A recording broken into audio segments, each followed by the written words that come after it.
following broadcast is a presentation of iRacing Motorsport Simulations live on PTR TV. We'd like to thank all of our partners for their support. He may get the run on the outside off of the back straightaway.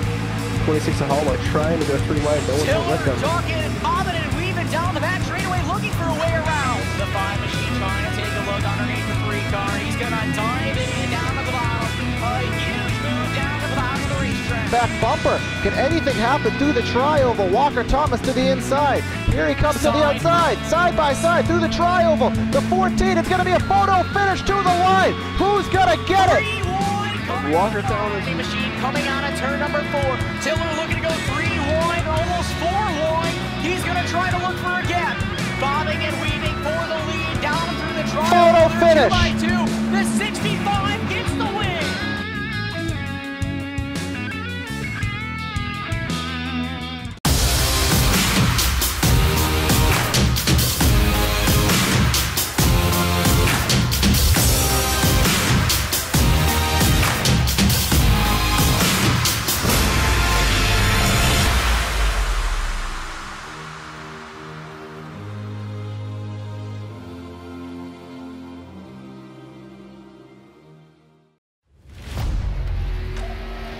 The yellow flag is out.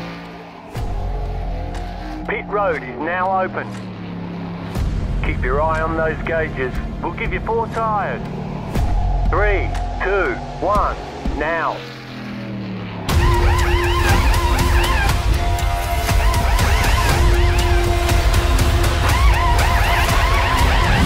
We're done. Get going.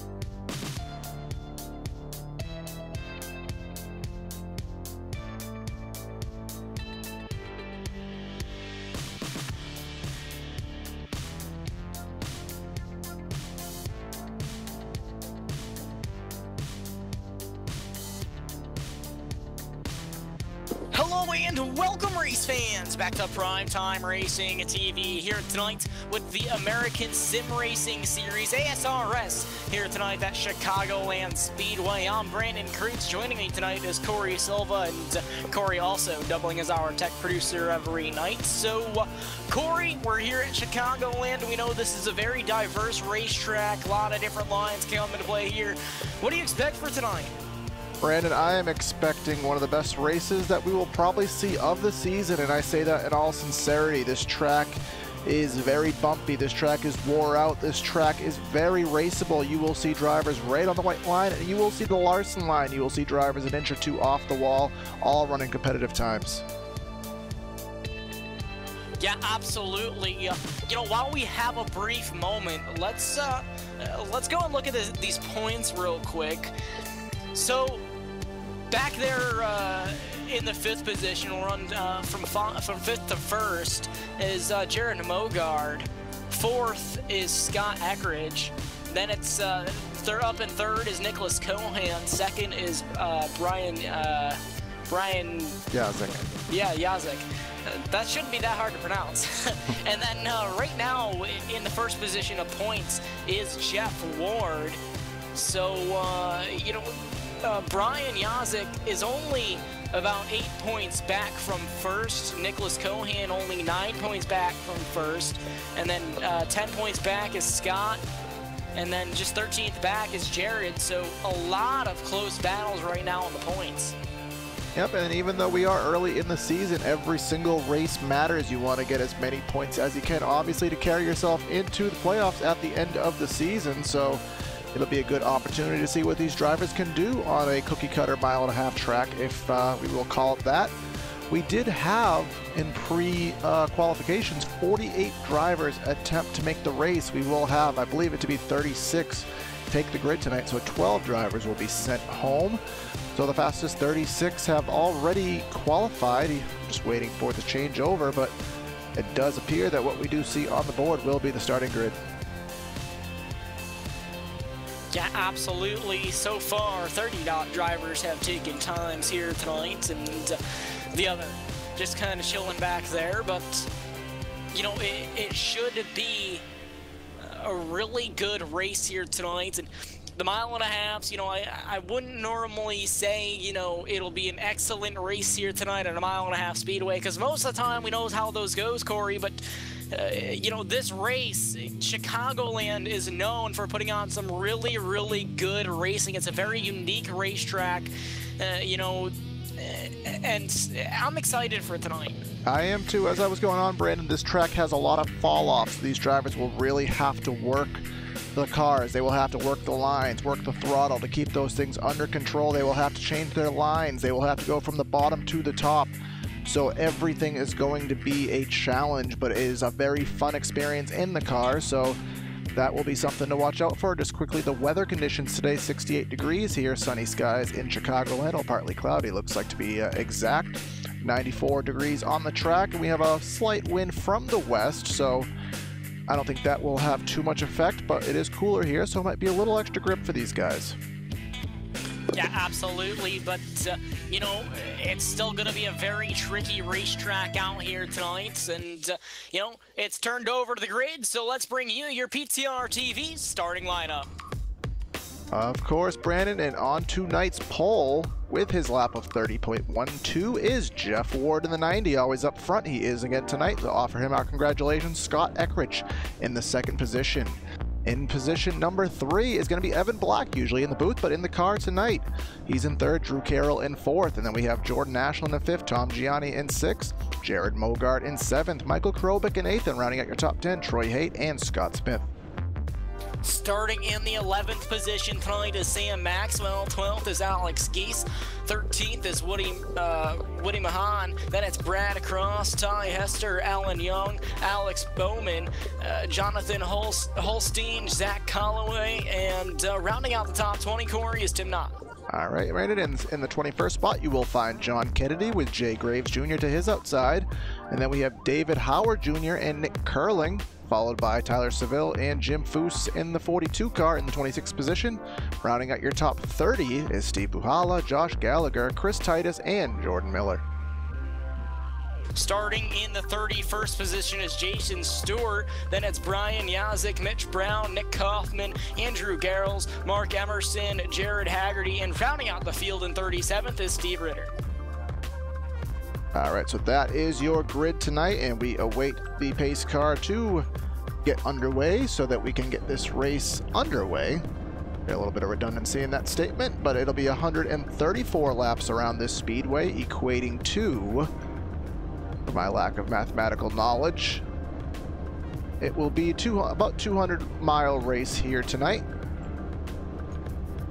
And Brandon, how about you give us some information on the fuel load that we have, if anything out of the ordinary? Well, I'm not seeing anything that catches my eye here tonight, Corey. It looks like everything going to be, you know, standard here on these race cars tonight. Standard fuel cells, standard everything. So, you know, I think these guys are going to be a lot more concerned about tires tonight than they are going to be about fuel. Yeah, so if we do have green flag runs, which we of course well hope that we do, you will have to see these drivers having to go for the early tire stop rather than the fuel stop. Yeah, absolutely. So, you know, it should be a good show. These guys rolling off grid now, stacked up, doubled up, and ready for the start here.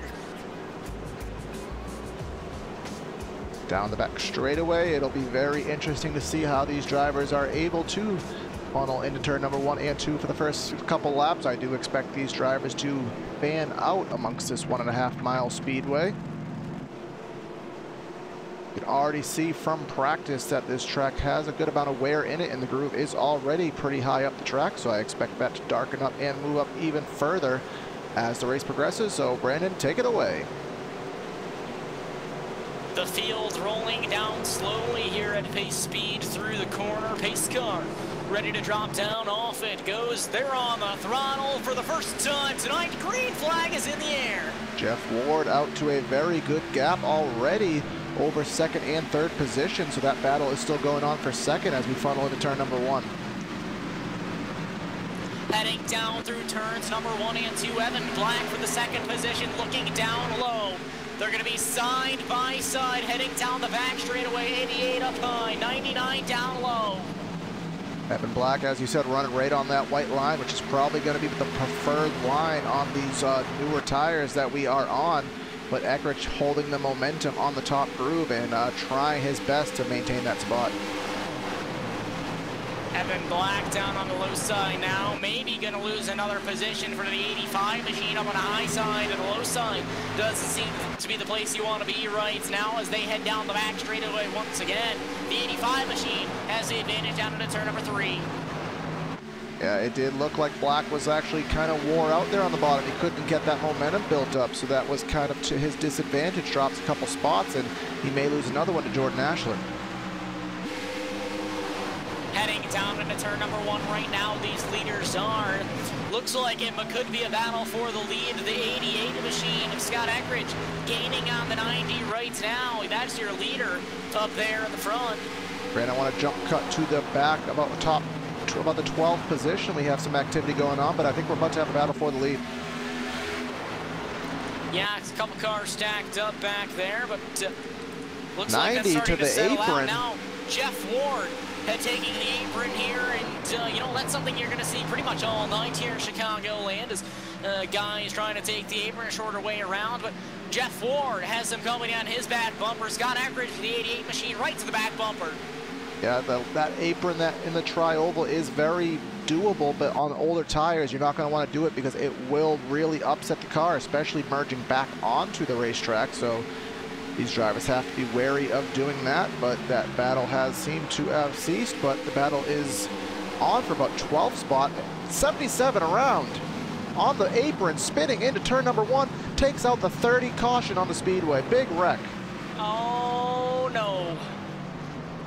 You can see a parking lot there in turn number 1 and 2. Wow. The 77 machine got turned onto the apron, and Corey, that was all by himself. I'm gonna go on board here. That's probably about the worst spot you could possibly spin down low. Spun onto the apron, came back up across the racetrack, 30 machine involved. We're gonna go on board here with Giese as he comes off for turn number 4. As I said, he went down to the bottom of the racetrack and big wreck there through the center of the pack.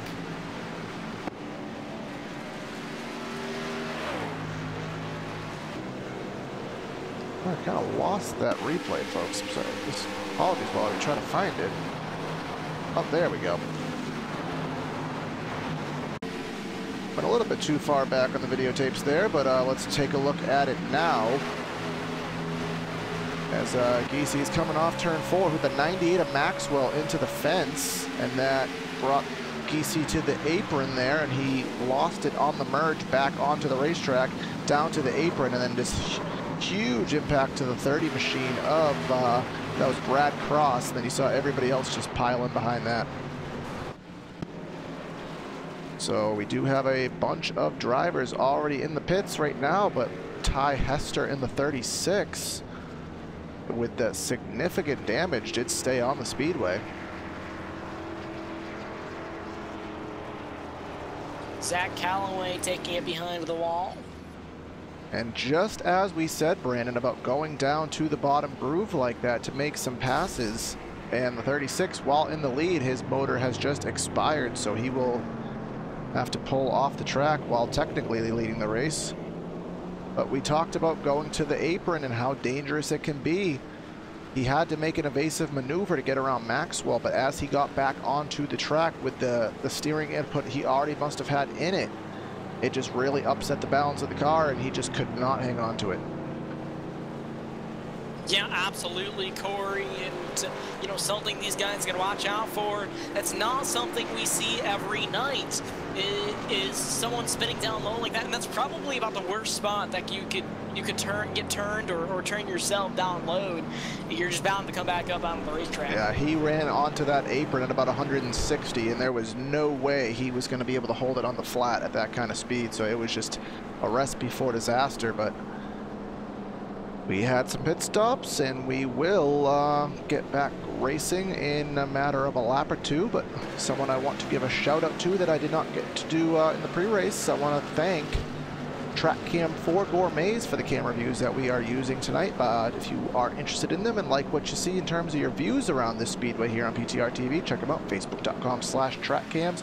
Talk to Istvan, maybe you can get the same views that we are using tonight. So these guys back under pace speed now. That was a pretty interesting couple of laps we saw there. You know, the first part of this race, only 8 laps in currently. Yeah, we didn't quite have enough time on the board to see the groove widen out to where we'll see it. Those drivers were still on fresh enough tires that you still wanted to run right around the inside of the track, but I do expect if we get about 10 laps in, you will see the groove start to move all around the speedway. So, looks like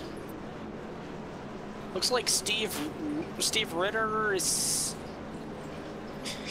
I believe he's a wave around car.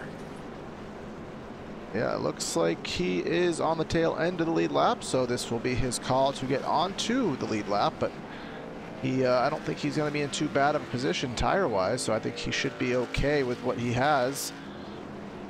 Currently, Troy Haight, and they're in the first position, so he'll be leading the field back to the green flag. And he is 28 on the inside, which is, for the leader, probably the best position to be in because you can control where you're going to be. But for everybody else, I'm thinking the outside is probably going to be the beneficial spot. Yeah, Jeff Ward is in a pretty good position right now, I think, and you know he can kind of trap Haight down there on the low side. And I wouldn't see any aggressive moves this early in the race, but I know what's going to happen.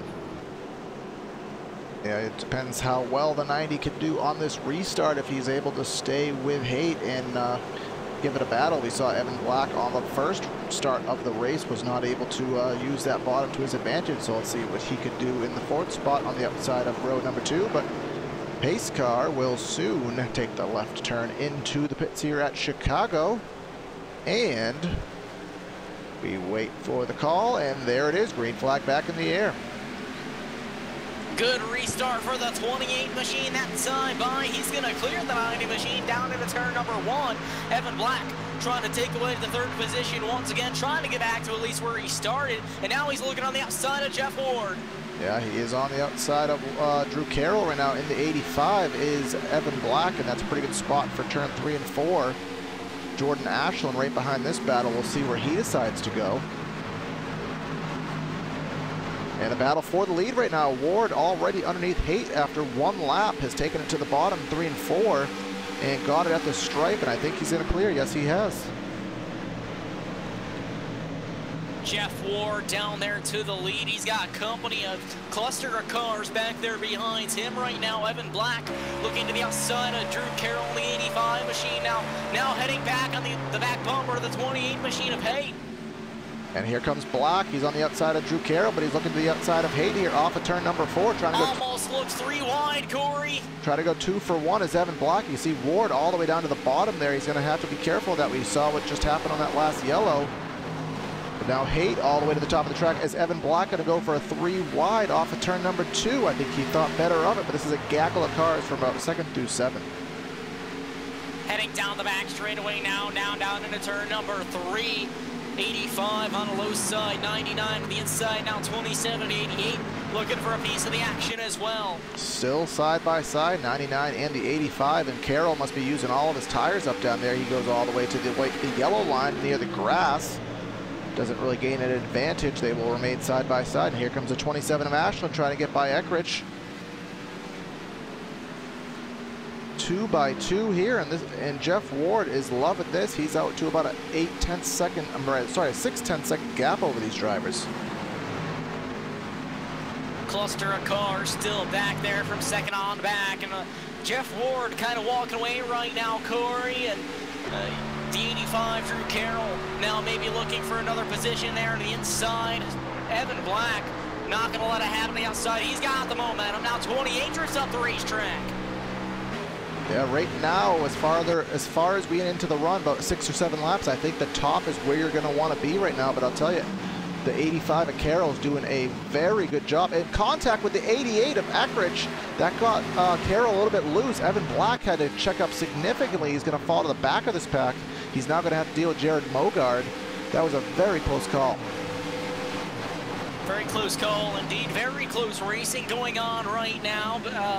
You know, up here for the round of the second position. It looks like that's cleared up now. Now, a couple of cars side by side back there. That's going to be Evan Black, and I believe.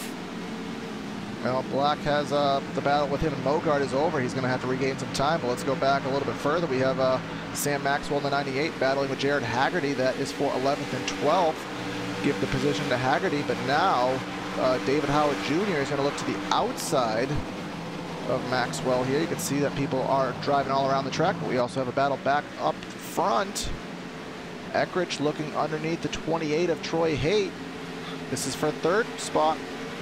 Scott Eckridge down on the low side. He's going to make a power move down to the inside of the racetrack down there now. Now heading down off of turn number 4. Advantage goes to the 88 machine. He made a power move to the inside. Yeah, I'll tell you, I thought that was going to be a dirt track slide job and he was going to lose it on corner exit, but he was able to hold it throughout the entire turn, so that was a really good approach for Eckridge as he will set his sights on Drew Carroll. Jordan Ashland now trying to make a pass on Troy Haight, who is seeming to be dropping back right now. Looked like we had one car on the wall. Couldn't quite tell who it was, but that's cleared up now. We stay clean and green. Everyone up. Looks like the top 5 has kind of came into a groove. I saw Evan Black running the top there in 3 and 4. That gave him a heck of a run as he will close on Jared Mogard and get a run to the outside of him on the front straightaway. The Black all the way running the Larson line. We talked about that on pre-race. It's going to start coming in. Looks like he's the first one to take advantage of it. He's going to get a power run down the back straightaway, and he's going to try to squeeze to the outside. Mogard is going to try to block it, but I don't think it's going to work. Here comes Black. And all the while this is going on, Eckridge has just passed Drew Carroll to get into second. Caution on the speedway. Caution flag on the speedway now. Let's see if we can find who it is. Sam Maxwell is in the pits. He's really the only person that I can... Jordan Miller is also slow, so let's take our guesses here. I can't see where it was. Let me know if you find anything, Brandon. I saw Sam Maxwell come into the pits, but I didn't see anything to instigate it, so... I don't know. I really don't know what brought out that yellow. That was a triggered caution, correct? That was not thrown by any administrators, correct? That was not thrown by league officials. That was a triggered caution by iRacing Simulations. Sam Maxwell got really sideways, but I'm pretty sure that was way before the caution was thrown. So, yeah, I'm lost. I have no idea what happened to bring out that yellow.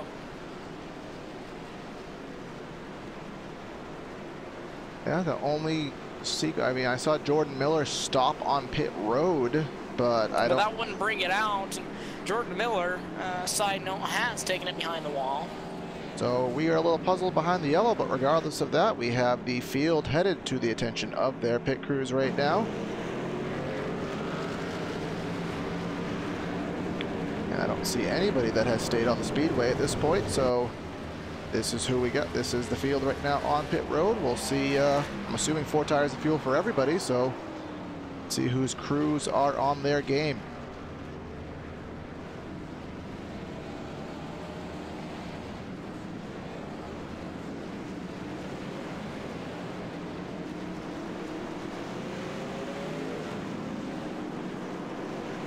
As everybody exits the pits, I see, who do I see? Jonathan Holstein leading. Well, he's being scored as the leader at this point. He did actually stay out, correcting myself about 5 minutes ago. see if he is just going to stay out to lead a lap, or if he's going to stay out to try to restart this race at first. He has 12 laps on his tires, and from what we were hearing in pre-race from a couple drivers, we expect fall off as he does come to pit road. We do expect tire fall off to be probably over the course of run at least 2 to 3 seconds, so I can't really imagine staying out for, really, to be honest, more than 2 laps. I can't really see it working out for anybody, but that doesn't mean someone's not going to try it later in the race. You never know. Yeah, absolutely, or at least, you know, a couple guys, I would expect some 2 tires, maybe, but, you know, I'm not really sure how it benefit, but if someone's back in the pack and they gain a bunch of positions, you know, could help them. If it's a short enough stint, yeah, why the heck not? But if it is a longer run, obviously you're going to be setting yourself up for failure. We've seen that in a couple broadcasts we've covered where older tires have ended up causing more catastrophe than they ended up causing positivity, so that could, yeah, absolutely. That could come into play later on, but we are on lap number 22. Want to thank everybody on both YouTube and Facebook who are watching tonight's broadcast of ASRS Twitchy Race Report's Premier Cup Series here on PTR TV.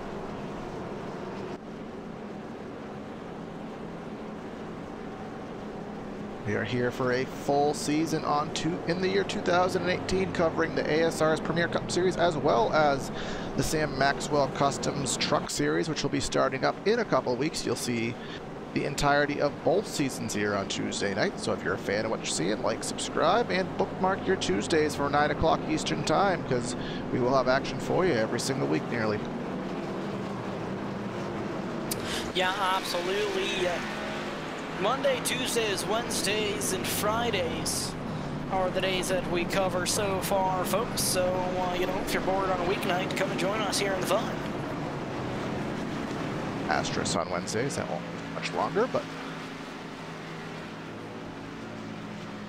always looking for more coverage here. So we have a couple openings. We're always looking to fill those with some quality racing. So if anybody knows, send them our way. We're getting a lot of leagues, but unfortunately, we're only one channel. We can only broadcast so much. So if you know a league that's going on an off night, let us know. We'll see if we can get it covered here on PTR TV, but the lights are out on the pace car. We're about to enter turn number 3 and get this race underway yet again.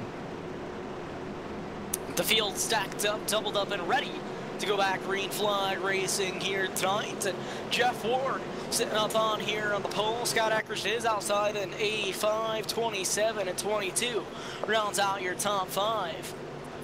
Pace car gonna get ready to drop down into the safety of pit lane this time. By makes the hard left turn down there now. Jeff Ward now on the throttle. Green flag back in the air. Pretty good start. In fact, a very good start on the outside there by Scott Eckridge. Does not lose much time to Ward at all, but I saw some fumbling for positions from about 4th, 5th on back.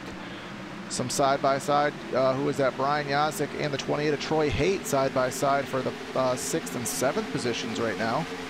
From about 5th or 6th on the back corner, there's a cluster of cars back here right now. Looks like down to the inside goes the 22, excuse me, 55 machine is on the outside, 28 down low.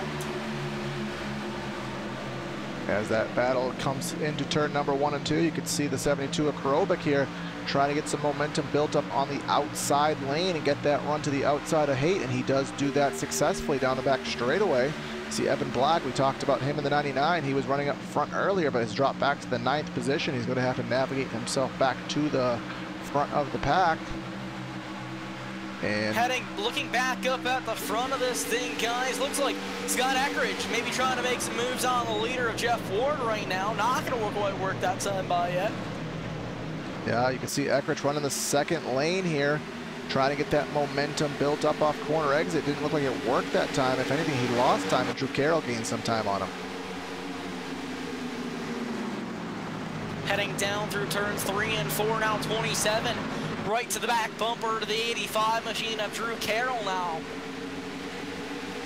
Yeah, Carroll is going to have to be on his game. We've seen Ashland methodically working his way up the field. He started in 5th, but he's in 4th, but he feels like he's been further back than that. We come off of turn number 2, and Carroll got a pretty good run down the back straightaway here, and he will pull away by just a bit. Scott Eckridge kind of losing and gaining here to your leader right now. Not quite able to get anything done. Now he's falling back once again. Pull up our lap time graphic last time around the circuit. It was the 88 faster than the 90 by about a tenth. So he does have it in the tank right now. He does have it in the car. He just has to put some laps together consistently and, more importantly, try to find a way around when he gets there.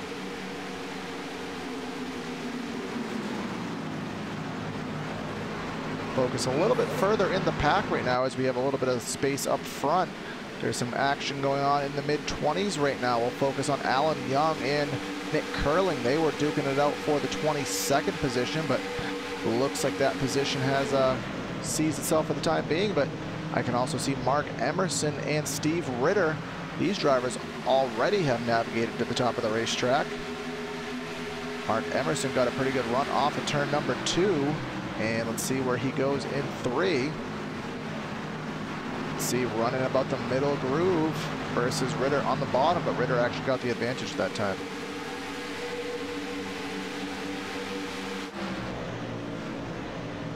Looks like Scott Eckridge is back up to the back bumper of the 90 machine of Jeff Ward. Now this is the battle for the lead. Getting really close now. Eckridge almost up into the wall there. Didn't kill his momentum too much heading down into turn number 3. Yeah, he got really loose. You can tell this is the point in the run where the tires are falling off, and you're going to have to start wheeling that machine around the speedway. See, Ward got a pretty good run off of 4, pulled him by about 2 or 3 car lengths, but I think Eckridge might have him 1 and 2. Both of these drivers choosing to run the bottom of the racetrack still. You can see many of the field has wandered further and further up the track. Oh my God, there's a gaggle of cars there we got to focus on about. Where is that on the speedway? I believe that's in the 20s. I saw some 2-3 wide racing. You can see from, yeah, about 18th to about 25th. Everyone's side by side, really duking it out. Some good racing, but we also have the battles up front, and we also have a battle for 5th right now. Mogard to the bottom, Ashland to the top, and then Brian Yazik just lurking to just figure out where he should navigate. The 00 down on the low side right now, 27 up on the high side. It looks like the 00 of Mogard gonna have the advantage down on the low side right now, 27 of Jordan Ashland, yep. Yep, on the high side, he had the momentum, but couldn't quite get it done on the front straightaway. Now, Mogard gets really loose on the low side. Did see Evan Black out of the corner of my eye. He did pass Michael Krobik, moving back up to the 7th spot, so maybe with these guys running side by side, he can get himself back into this picture. But these drivers, Ashland and Mogard, have been side by side for about 3 or 4 laps now, especially on the bottom. The 00 of Mogard is going to be using those tires up, but he does clear off turn 4.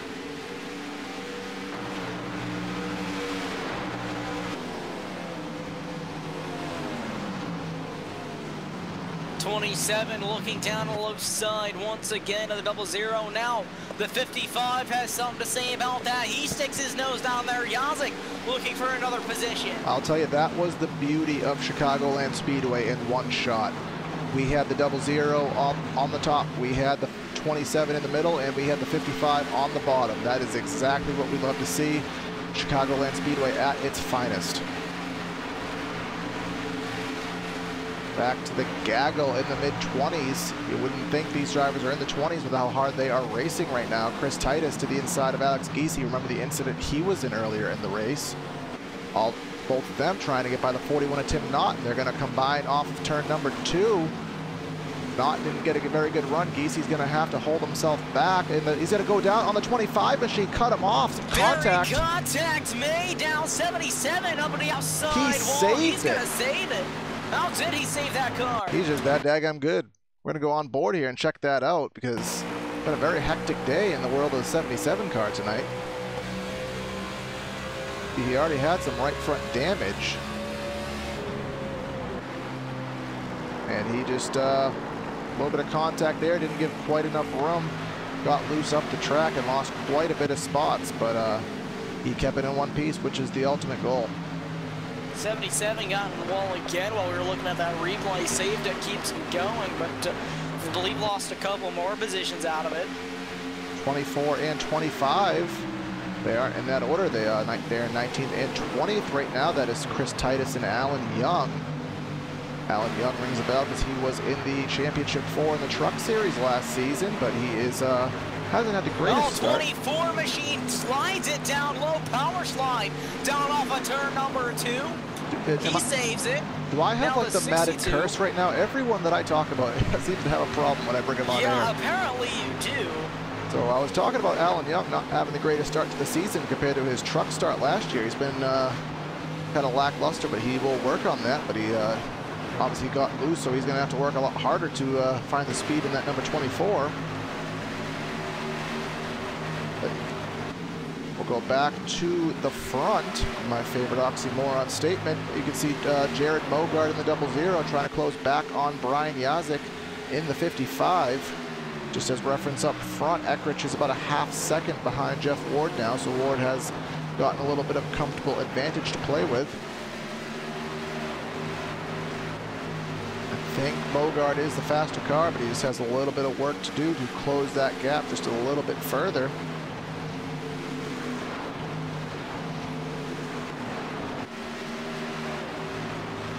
Yeah, absolutely. Trying to gain back up on the 55 machine in front of him. And Brandon, we're getting to the point now where we're spread out enough that I do feel like we're going to be in green flag mode right now. So this is the point where 20 laps into the run, as we have a battle going on with Tom Gianni and the 81 of Mitch Brown, and also Steve Ritter and Mark Emerson. We're getting to the point where 20 laps in, these guys will have to think about green flag pit stops with how drastic the tire wear is here. Yeah, absolutely. You know, the first car to go in, I'm sure it's going to start the chain, but the question is, when do you actually want to pit here? A lot of guys going to try to short pit, but you got to work out a strategy with how the fuel is going to be, Corey. Yeah, you're going to have to. It's a 134 lap race. You're going to have to plan ahead as the 72 Aerobic big wiggle there off turn number 2, but does carry on. You're going to have to really do some math and plan this race out all the way to the end. How long do I want to stretch each run? How many stops will I have to make? If you don't have a crew chief, you're going to have to do all that on the fly, which, I mean, I can tell you from experience, that is not an easy task.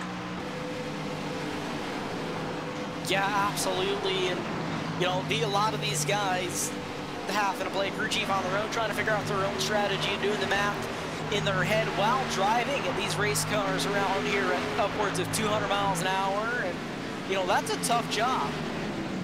It is. Not all of us, as we said, have crew chiefs to make calls for us, so we are in the cockpits fiddling with buttons, reading menus while driving a very difficult car, dealing with all these drivers trying to pass me at every which angle. So it is quite the feat. But it has to be done, and the question is, when will it be done? Just kind of waiting for that first driver to come down pit road. We'll bring up the graphic here to see as we are on lap 43, coming to lap number 44. We'll focus back on the leader for a sec. The comers and goers of the race, we can tell you Brian Yazik up 28 positions from his starting spot, so a very good run there, going for the 55, running up front here. Also got to give commendment to the number 6 machine, Jared Haggerty, up 27 spots since the start of the race. So a couple drivers have bad qualifying runs, but making the most of them.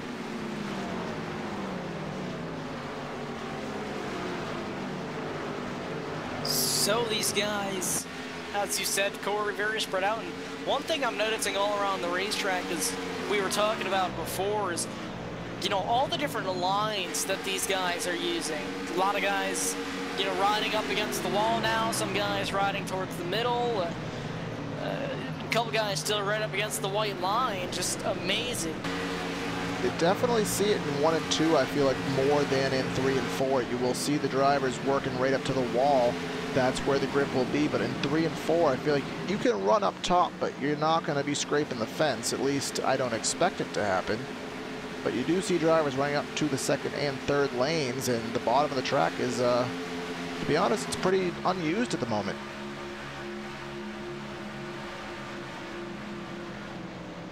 Quick note, looks like Sam Maxwell, Ty Hester, and Tyler Seville all taking it behind the wall. And if you wanted to see a Larson line, you should have just watched Mark Emerson. We just saw that on camera. He was an inch off the wall, if not into it. Steve Ritter got a really good run. He will pass Tom Gianni. That is for the 12th position.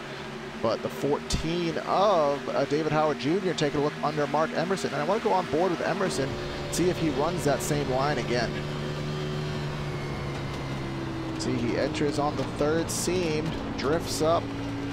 Oh, he gave himself a little bit more leeway that time by. Of course, the Corey Curtis, whenever people do something, they don't do it when I'm watching them. That's the Corey Curtis again in action part 2. But here we go up with Michael Krobik. He's running the Larson line up there. He is trying to hold off Haggerty. Let's see what he runs here in turns 1 and 2. See if the curse carries on or if the hashtag Corey Curse is broken. Yep, he is in that last groove, not as high as Evan Black. Evan Black was a little bit higher on the speedway. Yeah, I don't think there's really too much up there right now. Still something that has to get rubbered in a little bit more. You know, as they run it more throughout the night, the line will start to drift up higher and higher. You know, eventually, by the end of the night, I do feel like you will be running, you know, pretty close to the wall. But something that does happen, and I don't think it'll happen in a race of this distance, is that the top of the racetrack will actually start to become more hotter and more rubbered in, and that will actually reactivate the inside groove a little bit and make it more preferred. Yeah, I don't expect it to happen in this race, but if this was, you know, something like a 300 lap race or, you know, a 400 lap race, it would definitely come into play. Side by side yet again is, looks like this battle is the battle of the race. Emerson and Howard Jr., 14th and 15th. Howard Jr. taking it all the way to the bottom, and he will clear, but will he have the run off a corner exit? Big wiggle from the 22 of Emerson, but he hangs on to it, but will not get the run down the back straightaway. So now we are lap 30 into this run since the last caution flag, so we will see how far these drivers push the fuel window in the tire window, as the battle is for position right now. The 6 of Haggerty and the 72 of Krobik. 6 drives it to the inside. Will there be a crossover off turn 2? No, there won't. Give the spot to Haggerty. Jonathan Holstein taking it behind the wall now. Just a quick note. Did he have any incident we didn't catch? Did you just, or just? Yeah, I'm not sure. A couple of guys had taken it behind the wall, and not really sure the reason. Didn't see any major incidents out on track, Corey. All right, so we will chalk that up to just maybe technical failures or engine failures, what have you. So race carries on here. Looks like the 14 of Howard Jr. may be starting to pick some spots off as he comes off of turn number 2, trying to get a run on Gianni, move himself up to the 13th spot. Got a good run off of 2 down the back straightaway. Looks like he'll dive it to the bottom in turn number 3. Gianni's running to the 2nd or 3rd groove, and Howard's going to make it bite down there, pull side by side. Down the front straightaway, look, this is the turn where it's harder to make the inside work. Let's see what Howard Jr. is capable of doing. Takes it right to the white line. You can see Howard, Gianni, an inch off the wall, and Gianni didn't get the run, so move Howard up a position. 14 machine gonna prevail off turn number 2 that time by, and looks like he's gonna hold the position. 16 car up towards the higher line. That's gonna be Steve Ritter. As I said, he drifted off the wall, but must be a curse that we both have. Yeah. High line curse, there it is. But we have a mini gaggle, if we will, and we have the 77 who gets really loose through the tri-oval. As soon as Corey focuses on him, he makes a mistake. The Corey curse at work. But who is that? The 74, Alex Bowman, no relation to the real-life driver, is in the 22nd spot, wiggling and jiggling off of turn number 2. But there it is. But in the process, pulls away from Steve Buhala. Wiggling and jiggling. I guess everybody has to have their catchphrase. I didn't finish that one. The full statement did not occur. Wiggling, jiggling, all sorts of squiggling. There it is. It wasn't quite that bad, so we didn't go there. Pick off another spot for David Howard Jr. in the 14. Passes Steve Ritter, and he will set his sights on the number 81 of Mitch Brown, who is trying to battle with Troy Haight. Remember, Haight was, I believe, on the front row, was he not? And has slowly fell back through the field as this race has progressed. Yeah, maybe pushed his equipment a little bit too hard at the beginning of this run, and he's fallen back quite a ways. Yeah, Haight has led 4 laps today, but now hanging on to the ladder half of the top 10. We're not making pancakes. It's not the batter. It's the latter half of the top 10, and he may lose that to Mitch Brown.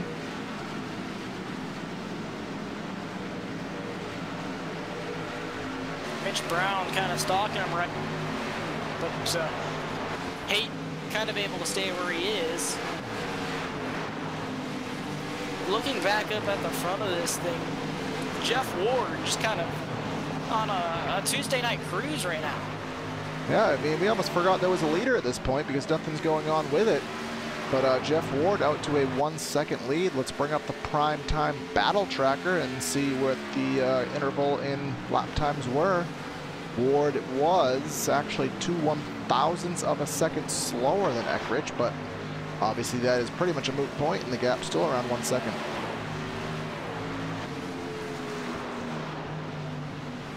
So everything kind of spread out now, Corey.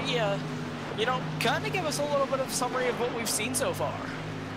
Well, we have seen drivers pretty much start in one position and fall back, and vice versa. Eckrich is around on the front straightaway. Oh my! Scott Eckrich was trying his hardest to close in on Jeff Ward, and we don't know what happened, but we will. Oh, he got loose down off turn number 4 and tried to save it over, corrected up to the outside wall. He spins it down the front straightaway, and Corey, I believe we had one car in pit road to start the round of green flag pit stops, so that would have been. Oh, yeah, that was a. I think he just got loose and was afraid to correct it, or just did not correct it enough, and that just beelined into the wall. Yeah, the car just kind of shot back up the racetrack. But I did see, like as you were saying, Michael Krobek in the 72 did pit. And that will be interesting to see how that plays out for him, if he was able to stay on the lead lap. Not quite sure if he was. But regardless of that, here comes the whole field to pit lane. See what we're going to do for, I would imagine, 4 tires in fuel now is pretty close to the start of green flag pit stops there. Evan Black misses his stall there, drove in like a wrecking ball, and he will lose a couple spots. Wrecked his pit crew. Yeah. Assault with a deadly weapon there for Evan Black. But Michael Krobek, this may, I'm waiting for scoring to go through. I think he may have lost a lap and we'll have to get the wave around. But there are some, depending where you are in relation to the leader, there are times when that kind of thing happens that you can actually get the lead. But unfortunately, I think he was too far back, so he did fall a lap down. And Troy Haight did not pit, perhaps to stay out and lead a lap, so I'm assuming. But he has not led a lap yet, so if he pits right now, which he is, I will check the statistics, but I don't think he's gonna get the lap led. Oh, actually, he's already led a lap, so I'm actually not quite sure why he stayed out for the additional lap, but he did regardless of that, so. So while things are slowed down quick, folks, we're just before the halfway point of this race. We're going to step away for a brief moment, but stick with us for the second half.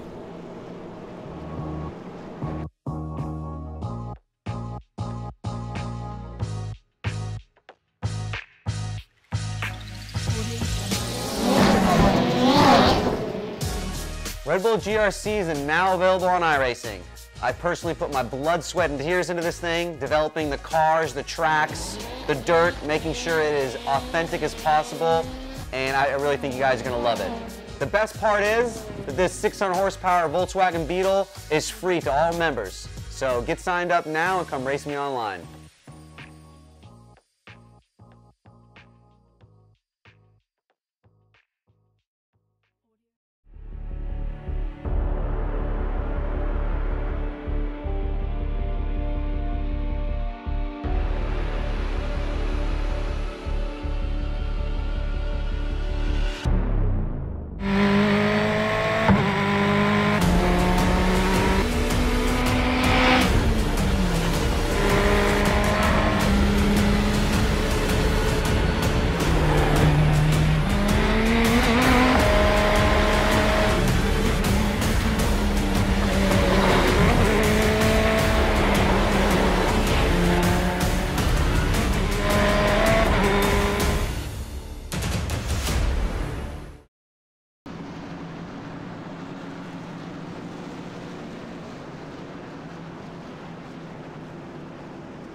Welcome back, race fans, and come back. These guys are stacked up, doubled up, and ready to go back. Green flag racing here from Chicagoland.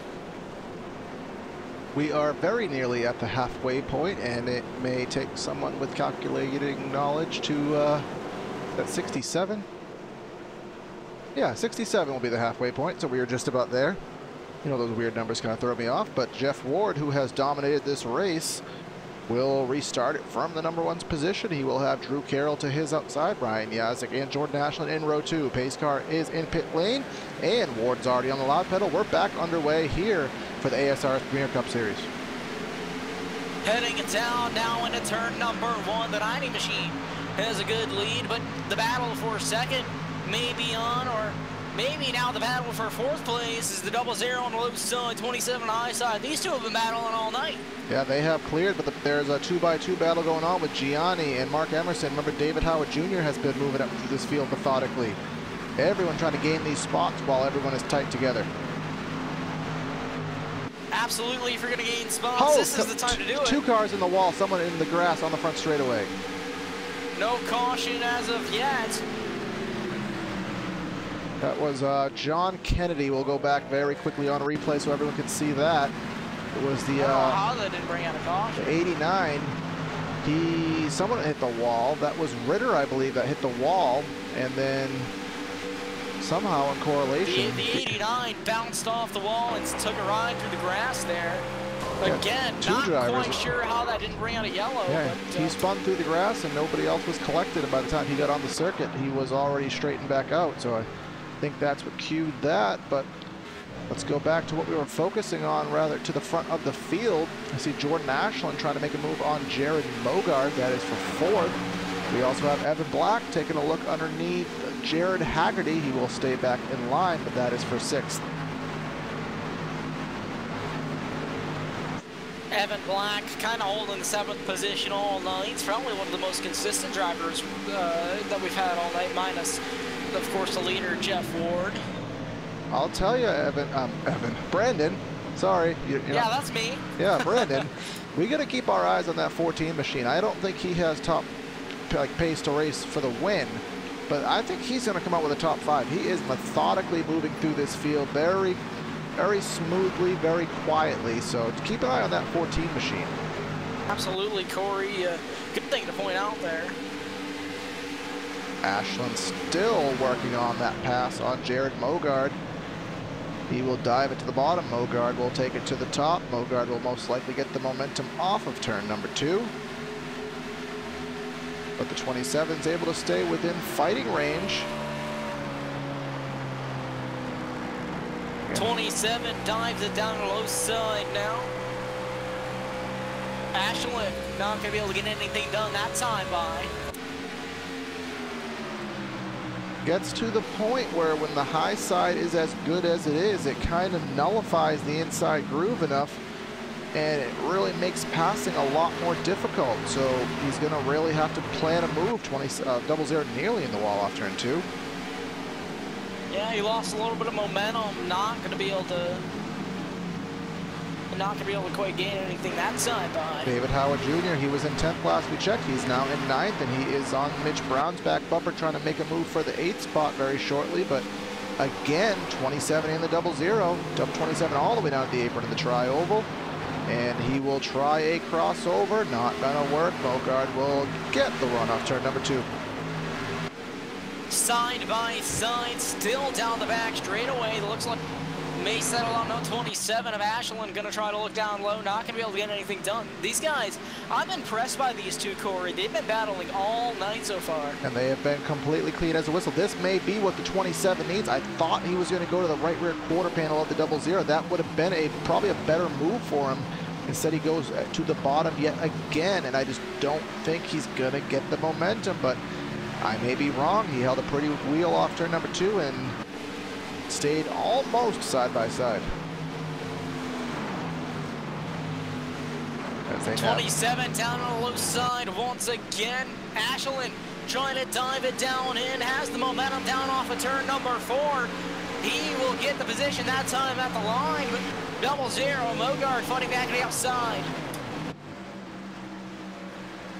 Yes, he is, and he has the edge on the bottom, and he's gonna try. Thought he was gonna do a little bit of a slide job, cut his nose off, did not do it.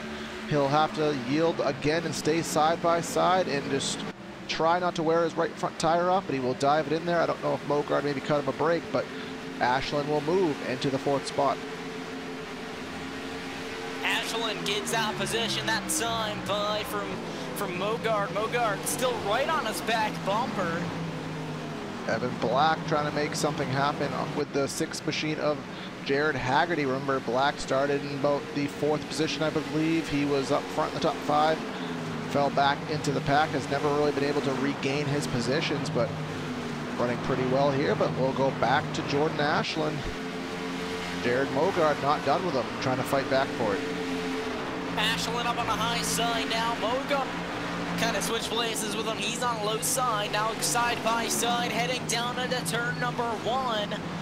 Looks like advantage goes to 27 right now. 00 had the momentum through the center of the corner, not gonna be able to get anything done on exit. Now Mogard is going to be fighting the same battle that Ashland was facing for quite some time, but here he comes yet again, going to take another stab at it, and nothing doing there. The 27 will pull him off of turn number 4 down the front straightaway. Looking back behind these guys, Evan Black maybe going to try to go for a position. Yeah. Looks like he fell back just a little bit from last time I checked back. But, you know, Evan, he's slowly but surely been gaining on the guys in front of him. He lost a little bit of ground on the restart, but he's trying to gain it back. Yeah, he is doing the best he can, trying to first time ever racing with these guys. Usually he's in here with us, so new experience for him, but someone that he did have a side-by-side battle, but it is no longer. Michael Krobek, remember, he was in the top 10 most of the race, but got caught there on the caution with the green flag pit cycle that was about to start. He's all the way back in the 19th position right now. So he is trying to get himself back into position where he wants to be, around the 77 of Giese, who has had an extremely eventful race. Evan Black, power move to the inside of the racetrack at that time by trying to get the back bumper to the 6th machine. And then Mogard again takes it to the inside in the tri-oval. Wow, these two are just going to go at it all night. Side by side once again. Ashland up on the high side trying to defend that position. Mogard trying to get that position back. Now heading down the back straightaway. Mogard not going to be able to get anything done. Ashland going to hold the position.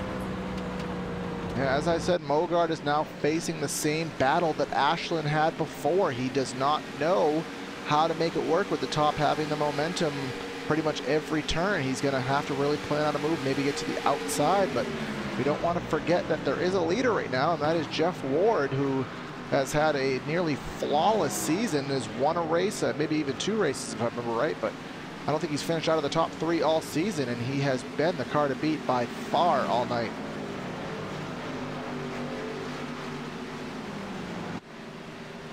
Ward has led 70, it'll be 73 of 78 laps. That number 90 machine has led this field. That is astonishing.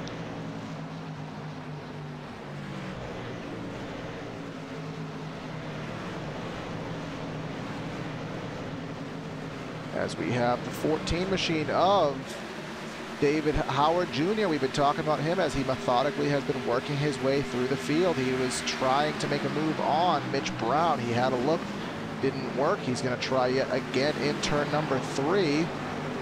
But it looks like the 81 is making that top groove work. So Howard Jr. is going to have to figure something else out.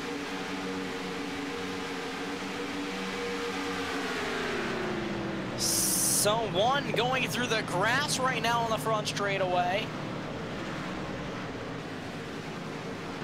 Was that Alex Giese again? I believe it may have been. He was the slowest person I saw on telemetry, so let's go on board with the 77. Yes, it was the 77 machine taking a ride through the grass. Remember, we saw him get up into the wall earlier. Yeah, he has been the agricultural specialist tonight for the 77 machine. But he is still chugging on, still on the lead lap, but he has been in a lot of issues tonight, but he is currently enduring a situation with Alex Bowman, the 74, to the outside, trying to make a move and take that will be the 23rd position. 96 of Josh Gallagher, pretty much running a modified, but he will also pass the 77.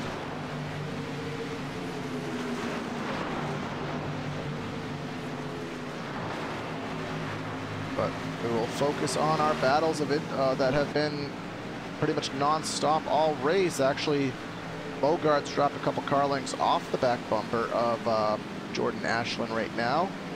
And Brian Yazik in the 55, can't forget about him. He has dropped off about a second off of Jeff Ward. And then we have Drew Carroll in the 85, running in the 3rd spot, about 6/10 behind Yazik. Jeff Ward kind of just walking away from this thing right now. Do this as quickly as I can, Brandon, so just let me know if I need to cut off if something happens. We'll do a quick through the field right now. We have Jeff Ward leading the race, Brian Yazik in 2nd, Drew Carroll running in 3rd, Jordan Ashland in 4th, Mogart in 5th as that battle may be going on. We have Evan Black in 6th, Jared Haggerty in 7th, Mitch Brown in 8th, David Howard Jr. in 9th, but that is also a battle going on. Mark Emerson in 10th. We have in 11th, Alan Young, Tom Gianni in 12th, rounding up the top 20, Scott Eckridge, Steve Ritter, Jason Stewart, Chris Titus, Tim Knott, Michael Krobik, Nick Curling, and Troy Haight, your top 20. I'm going to talk through the whole field right now. Jay Graves Jr., Steve Buhala, Alex Bowman, Alex Giese, Josh Gallagher, Scott Smith, Jim Foose in the 42, haven't mentioned him tonight. And then we also have last 2 drivers on the track, John Kennedy and Brad Cross, rounding out the 29 cars on the field, in the field right now. And there goes my breath.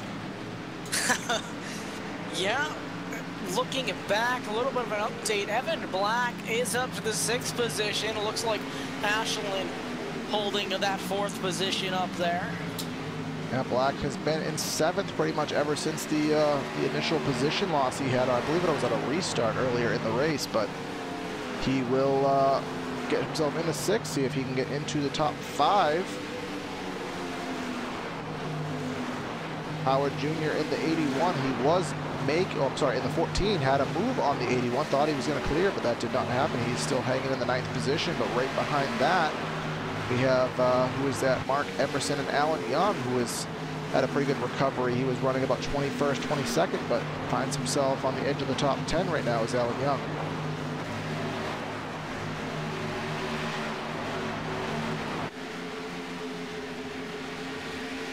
And Brandon, we're getting again to the point, we said it last time, we had a caution, but we're getting to a pivotal point in the race. We are about almost 30 laps into this run. We are 48 laps remaining in the race, so there's going to need to be another pit stop. And the question, as we said before, is when do you want to make it? Do you want to go as long as you can, which I wouldn't really advise, or Do you want to split the difference, maybe come in and do the 235 lap runs or so? It's going to be a question that these drivers will have to answer. Yeah, absolutely, Corey, and it's one of those things, again, we talk about how much of a calculation these guys have to do in their heads while driving in these difficult race cars. So, you know, props to all these drivers out here. It takes a lot of mental capabilities, strength, yeah, to do one of these races. So. Especially when you're in a battle and you know you need to get that edge, and maybe the only chance you can get that edge is by kind of manipulating the pit strategy. And I can tell you from experience, sometimes short pitting, it'll get you a short-term gain, but a lot of times it is a long-term loss. So these drivers will they'll have to account all of that into what they do as we approach lap number 89. Jeff Ward again on a Tuesday night cruise out to almost a 1.5 second lead over Brian Yazik. Navigating some slower traffic right now as he gets around the extremely damaged car of Brad Cross. Very tight quarters racing there as he passed Brad Cross.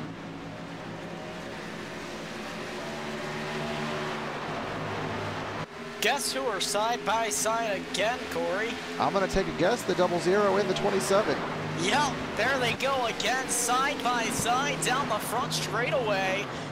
That time, Mogard gets the position on Ashland, but he isn't quite gonna clear. Ashland drifts way up the racetrack, now running the Larson lineup against the outside wall. Looks like Mogard gonna clear. Could it be a crossover by the 27? It looks like, I don't know if he's gonna have the momentum, but I think he's gonna dive it into 3. Low. He's not gonna dive it, he's gonna run right on that white line, try to gain as much time as he can and see if he can hold it off corner exit. You can see Evan Black lurking in the distance behind these drivers, but 27 will have to fall back and try it yet again. You'd think that these guys are racing for the win with how many times they've changed. No, excuse me, but how many times? I've had the hiccups all night, Corey. Well, it slipped for the first time on lap number 91, so that's actually pretty impressive. And another battle that's been going on constantly is the 81 and the 14. The 81 had a big wiggle off turn number 2, and woo, the 14 really cut the nose off on the back straightaway. Move Howard Jr. into the 8th position. I can see side by side a little bit further in the picture. That is Tom Gianni and Alan Young. It seems like if two drivers have been side by side, there's a very good chance they've been side by side this entire race, it seems. Into the battles that you are having seem to be the only battle you're going to have the whole race is just fighting with that same driver for the entire duration.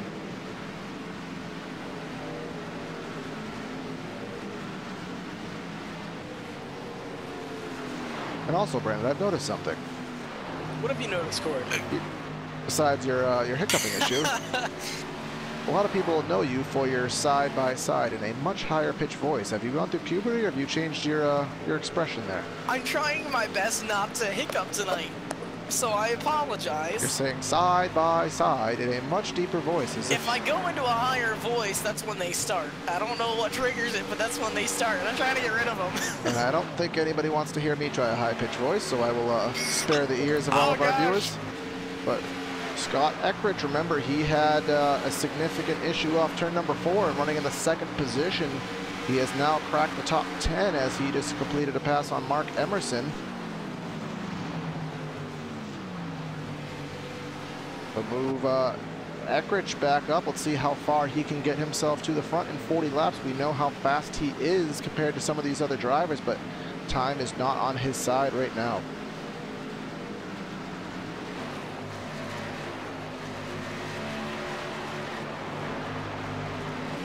Excuse me as I don't talk for a brief moment, as I'm trying to hold my breath to get rid of these hiccups, guys. I don't know what's going on. Oh my God. But Jeff Ward, I'll tell you, something that I was thinking is, oh, see a couple drivers already coming to the pits, I do believe.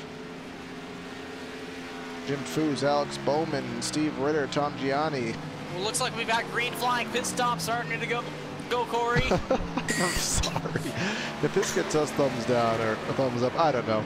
But listen. And we have some top 10 drivers on pit lane right now.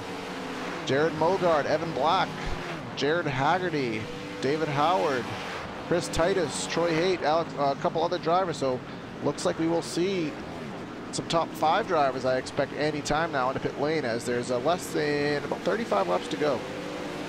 40 laps to go. Math.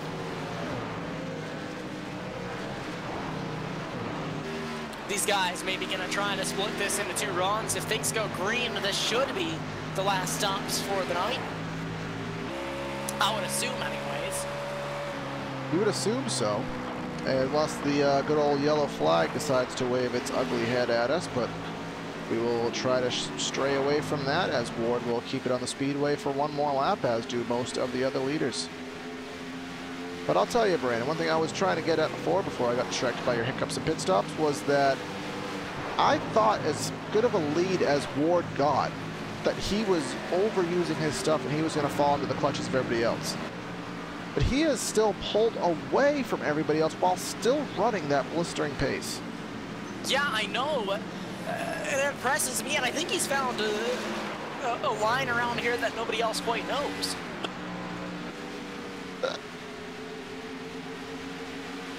Yeah, whatever.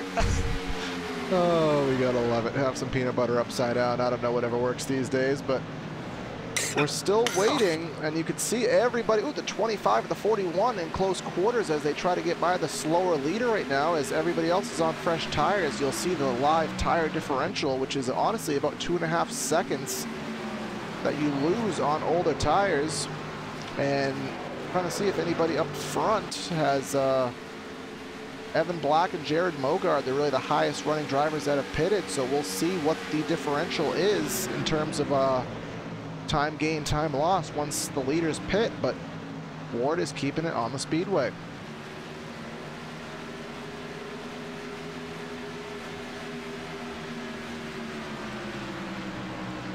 There's 34 laps to go. We've eclipsed the century mark, 100 laps on the boards here tonight, and it's just a matter of time. When does he come to pit road? He decides to come to pit road right now, and let's see if Yazik comes along with him. Yes, he does. Drew Carroll following, top 3 on pit lane.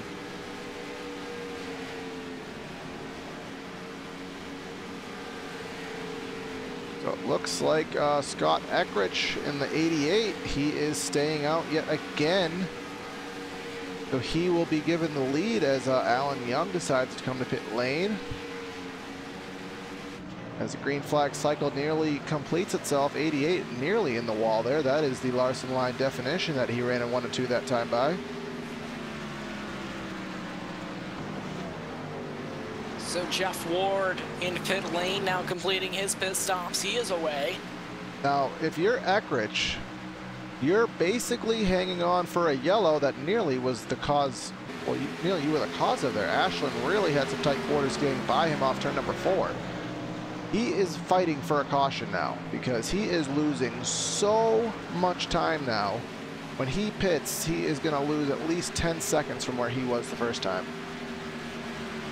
Absolutely, Corey. It's going to be really tough.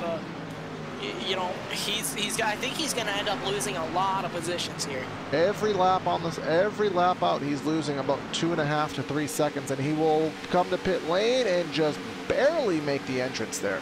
Wow. Not a very something we didn't talk about. It's not an easy pit entry here at Chicago.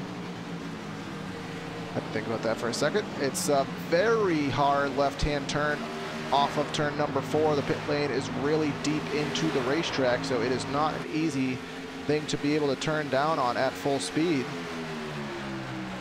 But the lead has been given temporarily to Jared Mogard. Remember, Mogard pitted 5 laps earlier than Ward, but here comes Ward already making his move for the lead.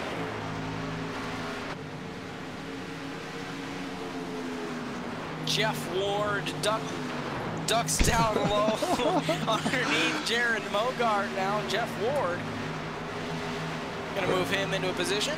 You've been called many a name in our chat, Brandon, but I'm pretty sure it's gonna be Hiccup Boy now.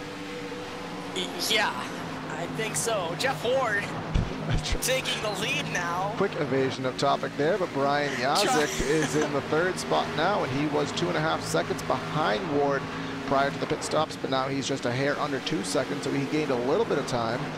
Drew Carroll is 3 seconds off the lead in the 4th spot. Evan Black on the same strategy as Jared Mogard, who has 5-lap older tires, in the 5th spot, so he has gained some time, but he will be losing every lap with those older tires.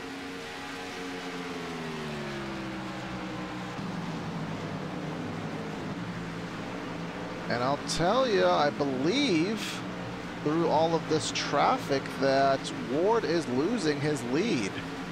The lead is now down to 1 second over Mogard. And Yazik's only a 1.5 seconds back, but they will have to navigate this traffic as well, which will probably even that back out.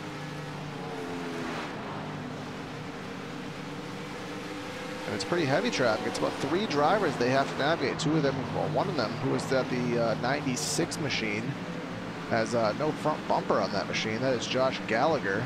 And the 21 of Scott Smith, some heavy damage to that 21 machine. But Yazik and Mogard will clear them successfully.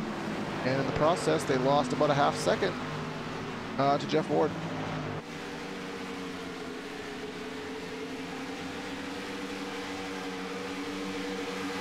All the while passing Jim Foose in the 42. They're going to go 3 wide through 1 and 2 as they pass Foose. Very tight quarters. The 0-0 pushes Foose up the track off turn number 2. Foose will back off, get into line, but that was a very aggressive move trying to get by the lapper.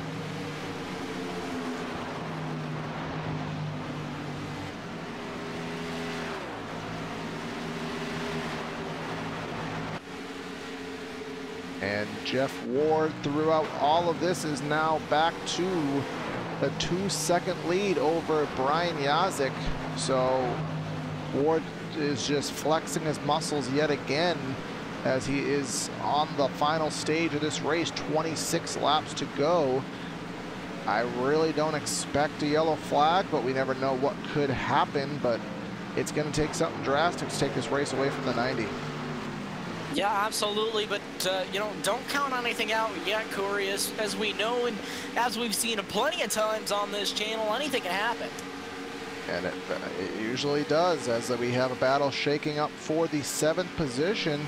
David Howard Jr. has got himself into the 7th spot, but he's going to have to hold off Jared Haggerty in the 6th machine. This is in turns 1 and 2. I'm not sure if it was actually vice versa. It looks like the 14 may have pulled away just a little bit.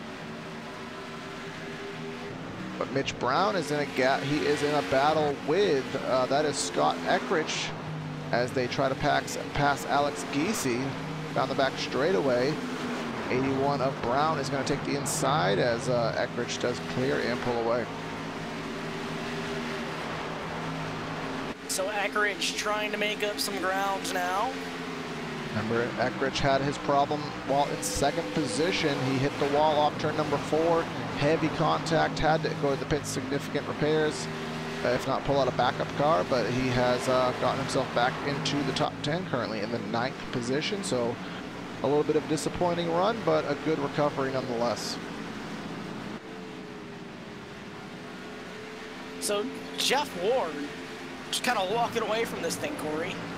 Yep, is about kind of hanging tight at about 2.4 seconds as we bring up the race summary here tonight. 110 in the books out of the 134 in the scheduled distance. We've had 4 lead changes and only 3 cautions tonight for 11 laps, as this has been a very clean race indeed. And Ward's lap counter is up to 105. He has only been out of the lead for 7 laps tonight.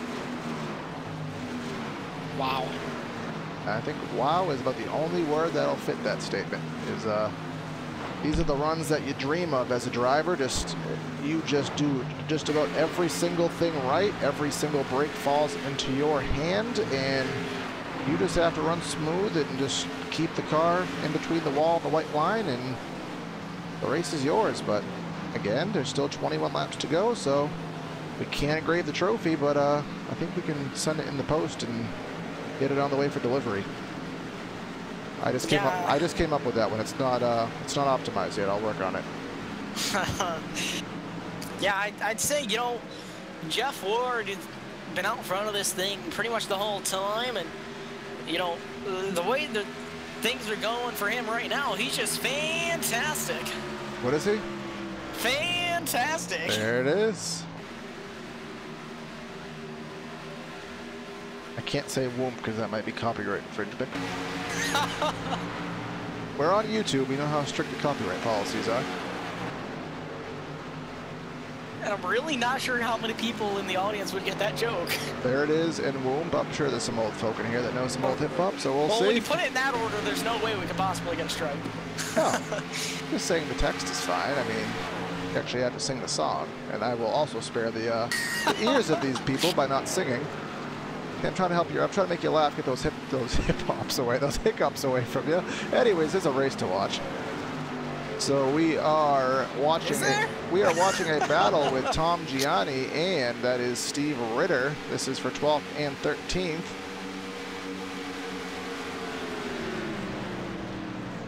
As they navigate through turns number 1 and 2. I can't tell who is the faster of the two cars. I think it's actually Gianni in the 44 running a little bit higher as Ritter gets a little loose off turn number 2. That'll give Gianni a run as he takes a look into turn number 3.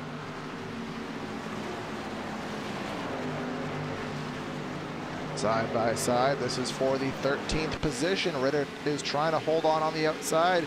Gianni is trying to make it work on the inside. We know how hard that is as hot and slick as this racetrack has become. Yeah, absolutely it has been, and Gianni down there onto the inside now, really sideways off of turn number 2. Yep, and that will give the run to the 16. He will clear and hang on to the position, at least for the time being. And I think we do have a battle going on for the 9th spot. Yes, we do. That is Eckrich and Haggerty. Eckrich trying to make the inside work, and I think Haggerty just kind of rolled over, played dead. Remember, he has a little bit older tires on that machine, so move Eckrich, the 88 is up to the 8th position.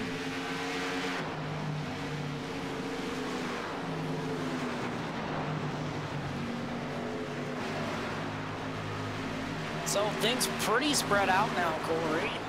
Yeah, looks like the closest. We do have some battling going on later in the pack, so we will do our best to make sure those battles are focused on. Looks like the 16 and the 44 is what is the battle right now.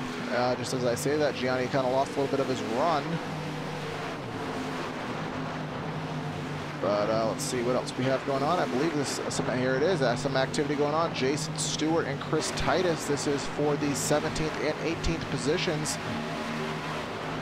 Stewart ran a little bit higher groove through 1 and 2. That gave him a run down the back straightaway, and we'll see if he can make any kind of maneuver on Titus in turn number 3. He'll try to still run the higher line, maybe get the cut off corner exit. He does, and that'll pull him potentially side by side, but they have to navigate the 41 of Tim Knott. This is also for position. Tim Knott to the outside in turn number 1 as Chris Titus in the 25 clears him. The 11 of Stewart tries to get by, but the 41 gets a power run on the outside through the center of the turn. But he cannot clear the 25. He'll fall back in the line, and Jason Stewart will still try to battle for that spot.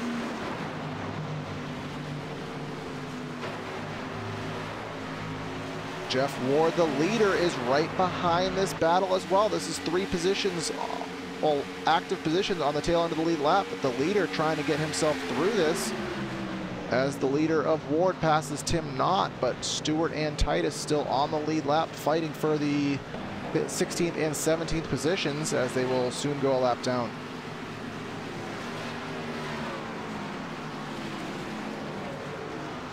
Ward takes it to the inside in turn number 3, pulls underneath the 11 of Jason Stewart, and looks like he will go 2 for 1 as off the exit of 4. They'll get underneath Chris Titus and put both of those drivers a lap down, and they will continue that battle off of the lead lap. Yeah, Ward out front of this thing right now, putting a couple guys a lap down. Now he got by them, no issues. Scott Eckrich in the 88. He didn't want to be the 888 anymore. He is now in the 7th position as he has just gotten by David Howard Jr. Next position for Eckrich will be Evan Black, but he will have a... Oh, Eckrich up to the outside wall. Yeah, he's trying to run a little bit too high, and that didn't work for him, but he's going to have a ways to go to catch Evan Black in the 6th position, so you may as well just kind of run conservatively and hang on to that position for the time being and just run a nice smooth pace. So we're getting down to the end of this race, Corey, and, well, I hate to say it, but I think it's pretty obvious right now, but who's your pick? I'm going to go, I mean, if I can't pick myself, which I'm not in the race, so I won't pick myself, the only other option is the 90 machine. Yeah. Pretty good choice. I think if something were to happen to the 90 machine, I'm going to go with the 55. Only because I don't want to choose your pick, and I think anything can happen.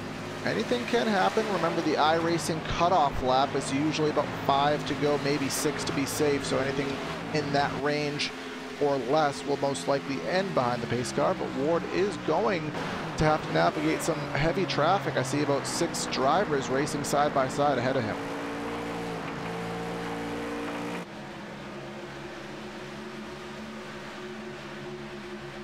So he's 2.5 seconds ahead of Yazik, so he, to be honest, doesn't even need to get involved in that at all. He can just hang where he is and hang behind them, but I think he's just that much faster that whether he wants to or not, he's going to have to pass him. Yeah, absolutely. And you really can't right now hang behind anybody. As we've got just under 10 laps to go, 9 laps to go now. Remember, who is that? The 28 of Troy Haight. He was up front for the first maybe 30 or 40 laps of the race, but now he's going a lap down in 15th. And then we see Tom Gianni and Steve Ritter, who are battling. We caught that battle for a little bit, but it has ceased. And the who's at the 8 machine up there? Who is in the 8 car? That is Jay Graves Jr., who's 3 laps down at the moment.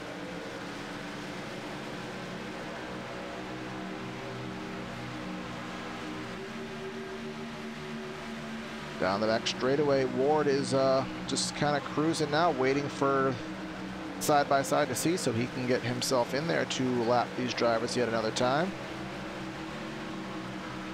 Underneath Tom Gianni off turn number 4, Gianni will just allow the leader to go without any kind of issue respectfully, and Ward is on his merry way.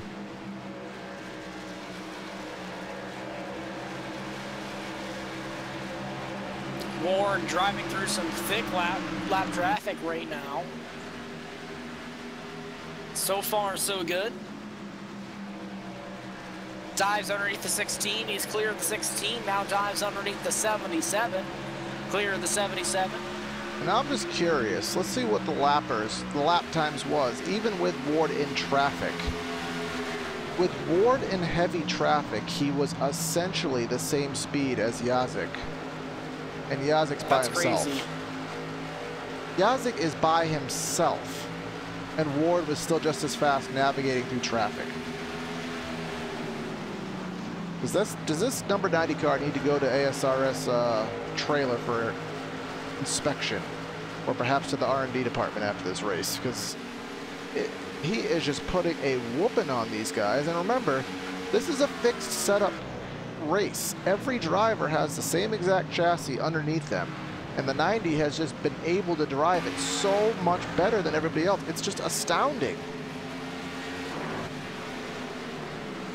Yeah, absolutely.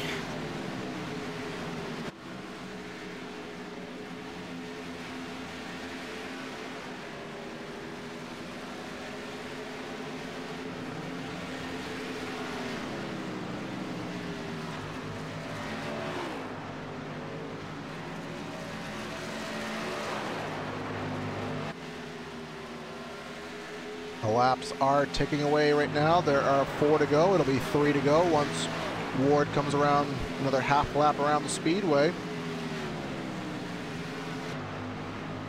Again, we cannot emphasize enough the absolute butt whooping that the 90 has put on this field. The 74 spins on the front straightaway by himself. Boy. That's Alex Bowman. He spins through the grass. It should not throw out a yellow. Shouldn't throw out a yellow. Gonna keep an eye on him. He will head straight back to the pits, so we will negate that. He just kind of got loose there in a awkward position, but again, as I was saying, we can't emphasize enough how badly the 90 has spanked the competition here tonight. He has led 125 laps. If he continues around, he will have led 128 laps out of 134. That is just, insert adjective for domination here. There's going to be a lot better words. I'll just keep firing them off, folks, but the 90 has just handed it to him tonight, and this will just put him probably on a serious momentum roll, more so than he's already been, and carrying him off later in the season. Well, as our guy behind the scenes, Joe Chris, would say, we're going to need some more staff to take care of this clinic that Ward's putting on here tonight. There it is. And that is the white flag in the air. One more lap around Chicagoland Speedway for Jeff Ward.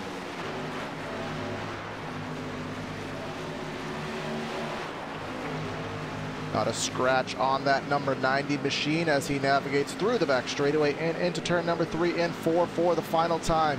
An amazing season for the 90 to start the 2018 ASRS campaign. He's already won a couple races so far, hasn't been out of the top 3, and he will win tonight's race.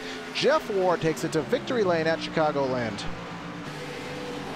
Jeff Ward taking home the victory here tonight.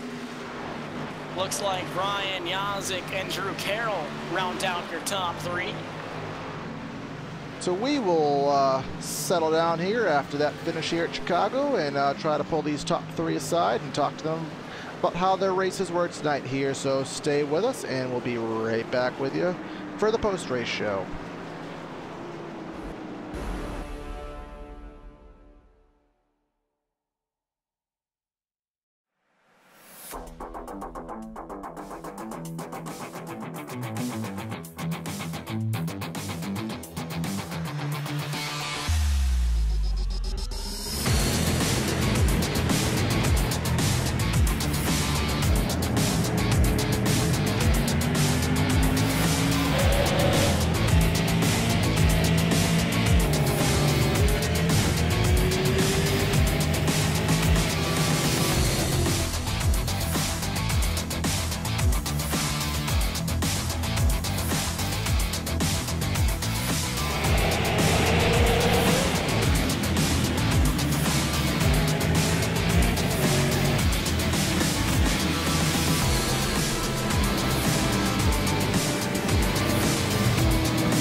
I grew up in Northern California. My parents were just really big race fans and took my sister and I to, sprint car races pretty much every Friday and Saturday night. So I did outlaw kart racing from 7 till I was 14. And then that's when I got into 360 and 410 wing sprint cars.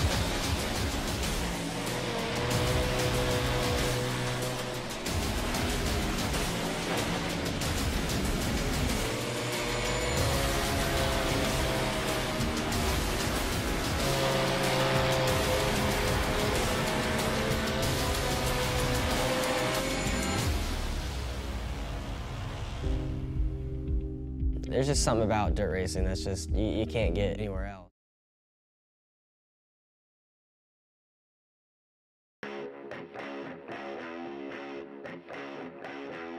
And we're back here on PTR TV for the post-race show after we saw a very interesting race here by the ASRS Premier Cup guys here at the Chicagoland Speedway. We have gathered your top 3 and we will start driver interviews here tonight, and I will talk to the 3rd place finisher of Drew Carroll.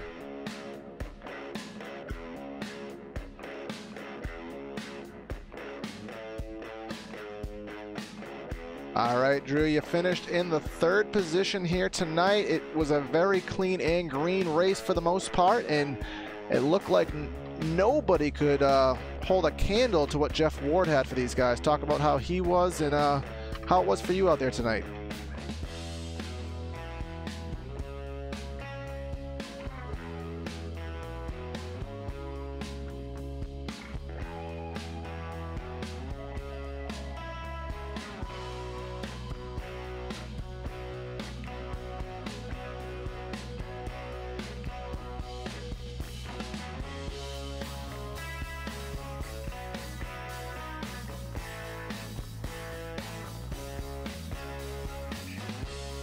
You know, I gotta start getting more information from them guys since he's my teammate, and maybe we can find our way to victory lane here shortly. Yeah, so could you, I mean, I know it was kind of even hard to stay with him, but could you even see what he had on you in terms of maybe the line or how he was running the track, or was there any kind of hint as to what you needed? You know, Jeff's so good at long run speed. I've you know, tried studying it for a long time. I was behind him there for a while. Those first, you know, pretty much first 3 quarters of the race there, I was able to see him, and I just couldn't mimic what he was doing. I don't know what he was doing, or what, you know, how he was getting in the corner, what his brake bias was, and you know, I was throwing everything I could at the car there.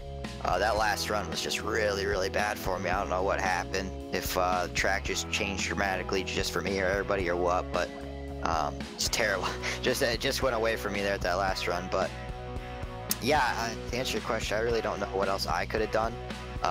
Like I said, you know, I threw everything I had at it, tried switching up my line, tried, you know, throwing brake bias at it, you know, entry of the corner, changing that, brake, you know, throttle points. But yeah, you know, it's all right. You know, 3rd place, I'm happy with it. Like I said, great way to rebound. All right, so it'll be your 3rd top 5 out of 4 races here tonight. So pretty good point stay, pretty good run overall. So who do you want to give a shout out to? I just got to thank Clip and that Apex for coming on board, and Loud Better Motorsports for giving me a seat to fill. I got to thank Brian Yazik and Michael Krobach and everybody that puts this thing together. You guys for doing a great job on the broadcast, and just a good race today. All right, thanks for that shout out, man, and good finish, and hopefully we'll catch you next week. All right, guys, appreciate the interview. And Brandon Krutz is not doing very well in the vocal department, so I'll spare him another interview, and I will talk to the 55 of Brian Yazik.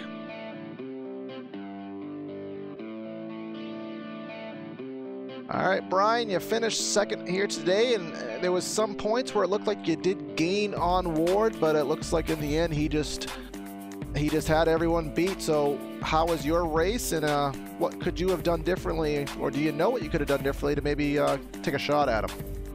Well, you know, I think when it boiled down to it, that last run we were pretty equal, and I probably needed another caution to get, you know, get backed up to his rear bumper and really give him fits. But you know, first thing we got to do for this HPP simulation Ford Fusion is we got to make sure that we stick to qualifying, man. This whole starting in the back is nerve-wracking. I ain't got no hair anymore, but you know, my beard's turning more and more gray the more we go on, man. That first wreck, I heard Woody call it out on TeamSpeak, and I looked up, saw the car spinning, and I hit the brakes and just went to the apron, and that was the way that we got around that.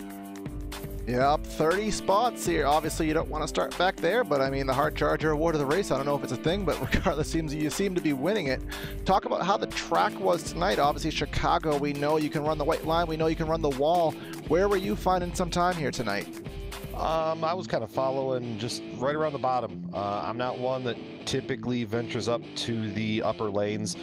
just not really a comfort thing for me. Just can't really seem to find a happy groove up there. So we were just really focusing on making it stick on the bottom, and the biggest part was not overdriving the entry, because if you pushed up and you didn't really hug that white line, you were just butchering the right front tire. And it took me it probably took me 60, 70 laps to figure that out. And then once we kind of figured it out and I started fiddling with some of the braking stuff, we were able to get it dialed in a little bit more. But I really just need another caution to get up there and give Jeff fits. He's a hell of a racer. I've been racing around him now for 2 years, and he gets out front, and it is, you know, good luck getting him away from the lead. He's just fast. Yeah, he is on a roll this year, but looks like you're doing your best to hang with him. We'll see how it plays off for the rest of the season. But again, congrats on your second. Who do you want to give a shout out to? Hey, absolutely. You know, HPP Simulation for hanging up or coming on board again, re-upping for second full season, kind of everything that I do. Loud Pedal Motorsports is the team that Mike and I own. So that's, you know, Jeff Ward, myself, Drew, 1, 2, 3. That's pretty awesome. Clip of that Apex. Longtime sponsor, Scott Eckert's Chassis. SimRacingApps.com. Just everybody that, you know, quote unquote, makes the wheels go around here at LPM. We you know, we're starting off pretty strong, and we're looking to continue that as this race goes on, and we're really looking at you know, locking out Homestead there into the Final Four and keeping the championship between us. 10-4, man. And I also see you will be repping your team, Loud Pedal Motorsports, at PTR NASCAR night, so we're looking forward to see you there. But again, congrats on your finish, and we'll catch you hopefully a couple times next week. Hey, absolutely. Thanks for having us on, putting us on the YouTube there. And yeah, I will be repping ASRS and LPM. Mike is going to be in there too for that NASCAR night that we got going on. It looks like this could be a whole lot of fun, so tune in, everybody.